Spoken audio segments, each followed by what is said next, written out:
Hollow torches can be used in the same way non-hollow torches are used. They just provide an additional way for us to collect vapor. They also allow us to do a couple of extra creative tricks that you can't do with non-hollow torches, but more on that later. With that extra functionality though, comes some additional safety precautions that you need to be aware of when using them. Before we talk about hollow torches specifically, let's talk about a few things you need to be aware of with all torches. Now first off, our wicks need to be inspected to make sure they're in good condition and firmly attached to the torch body. The wick may have a small amount of movement, but it should still be firmly attached.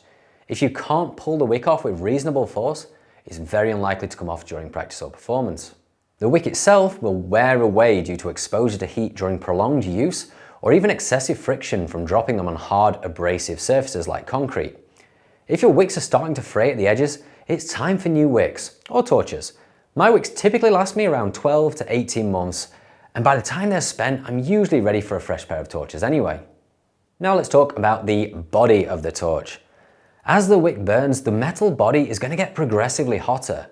For this reason, we want to be mindful of not touching the body of the torch directly below the wick, unless the torch is at the very beginning of the burn on a previously cold torch.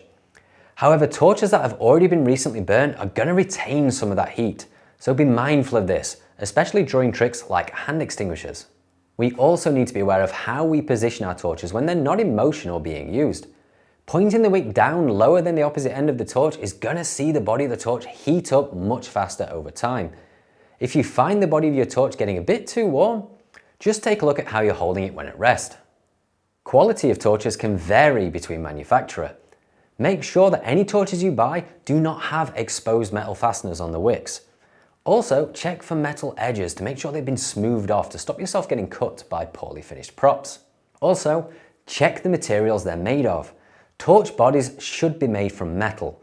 Wooden torch bodies, even when wrapped in aluminium tape, are rubbish and should be avoided. For fire eating, the wick should also be made from 100% aramid fibers. Cheaper wicks containing fiberglass or ceramic compounds need to be avoided. Now let's take a look at some of the safety that's specific to hollow torches. As the name implies, they are of hollow construction. However, in our design, underneath the wick, the tube is sealed and has 5 small holes that are primarily used for drawing vapor. Other manufacturers may differ, but make sure the end of the tube under the wick is sealed and not hollow all the way through. As vapor passes up the body of the torch, some of it will condense inside of the tube due to vapor being hotter than the torch body. These small droplets of fuel can present a risk, and one of those risks is ending up with liquid fuel in our mouths. To avoid this, whenever you're drawing vapor from the hollow end, the wick should always be placed lower than the hollow end. This allows gravity to send those fuel droplets back down towards the wick and not towards the lips and the mouth. If our torch is placed horizontally, or even worse, the wick is above the hollow end, we run the very real risk of pulling liquid fuel into our mouths and not just the fuel vapor. It is very important to keep the process of drawing vapor from the hollow end separate from the vapor techniques you're performing.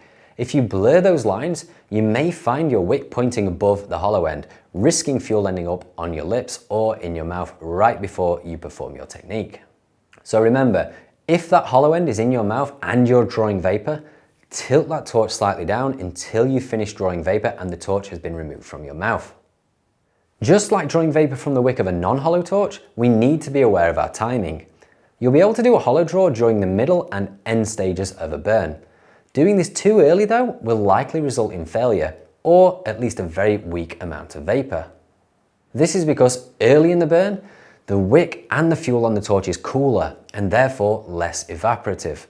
You'll also find that you'll be fighting a lot of that liquid fuel that saturates the wick early in the burn. If you go to do a hollow draw and it feels like there's a lot of resistance, you're likely drawing too early. One unavoidable side effect of fuel condensing inside the body of the torch is that at some point, those fuel droplets are going to have to pass out of the hollow end. We need to be aware of where these small droplets end up. Often they'll just drop onto the floor and quickly evaporate, but sometimes they may end up on clothing or collect around the hollow end.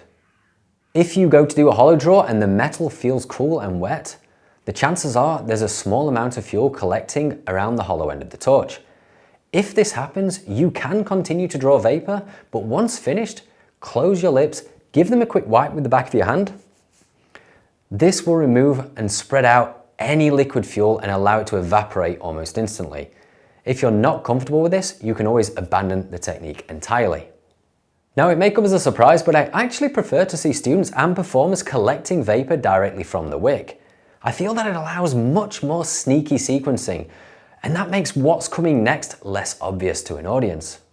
Drawing vapor directly from the wick will also usually provide you with more vapor than a hollow draw.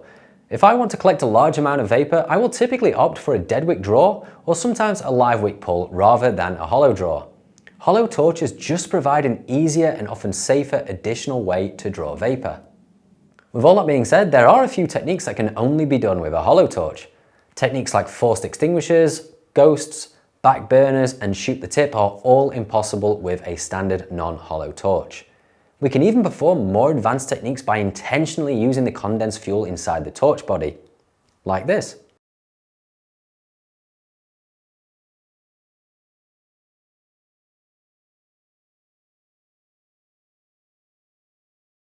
Now there's one additional thing that we haven't yet talked about, and that is nitro grips. I'll be covering those in a separate video which will demonstrate what they are, how they work, and most importantly, how to use them safely. I'll see you there.